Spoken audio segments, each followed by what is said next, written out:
They don't speak the language of morality. They don't speak the language of reason. They speak the language of money. They speak the language of social capital. They speak the language of prestige. They speak the language of cruelty. We are here today to confront that cruelty and say, no new animal lab! No new animal lab! No new animal lab! No new animal lab! No new animal lab! No new animal labs! No new animal lab! No new animal labs!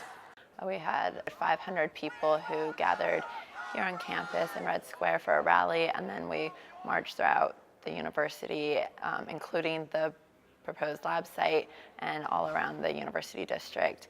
And that brought a lot of public awareness to the issue, as well as showed the broad public opposition to the lab. No New Animal Lab is a campaign. We aren't having it be a specific group. We want everyone to feel like they can plug in, and that this isn't something that just one group is spearheading, but this campaign should be thought of as the movement's campaign, and for everyone to plug into it under that banner of No New Animal Lab. So we came to the protest as a group, and we made a couple banners to really solidify our stance on the matter. And that is that we want to see UW investing in the development and purchase of alternatives to animal research models. We came to the march obviously with the stance that the new lab shouldn't be built, but we also knew that there would be hundreds of people with like that message specifically on signs, and so we really wanted to highlight the idea of an investment in alternatives. March on the University was just one piece of the broader campaign. We are doing things like all over Seattle. We are protesting the university, the regents, the president, as well as protesting the construction company Skanska. People have plugged into this campaign all over the US. We had for the march, people traveled to Seattle, some people from as far as Texas, California, Oregon, and it was a day where everyone could come together and feel the energy that this campaign has, both for stopping this lab as well as for being this moment in the animal rights movement where people are coming together. And in terms of animal activism at large, I think we just want to be a group that's recognizing that animals share a space with us on this earth, and that when we're talking about rights, that it needs to involve a dialogue that's about animals. And we need to take them into our everyday considerations, because we are very much involved with them every single day in what we do and what we consume and the way that we talk.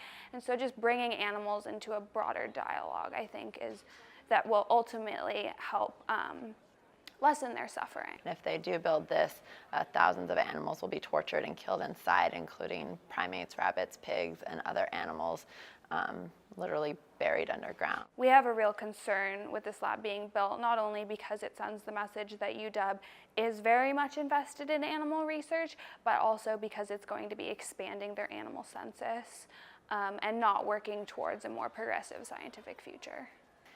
Yeah, we do believe that we can stop this lab from being built. Starting with, we had a lawsuit against the UW Board of Regents because they made the decision in secret to vote to approve the construction of the facility. And just this last week, we had a hearing in that lawsuit, and the regents were found guilty of violating the Open Public Meetings Act with having illegal meetings to discuss this and keep it away from the public because they knew it was controversial. I think it's very frustrating as a student and a member of the UW community that there's such a lack of transparency in the field of animal research, because UW prides itself on scientific research that's finding cures and then telling us that we should be proud of that. And I want to be proud of that, but I also want to be involved in those conversations about how that's happening.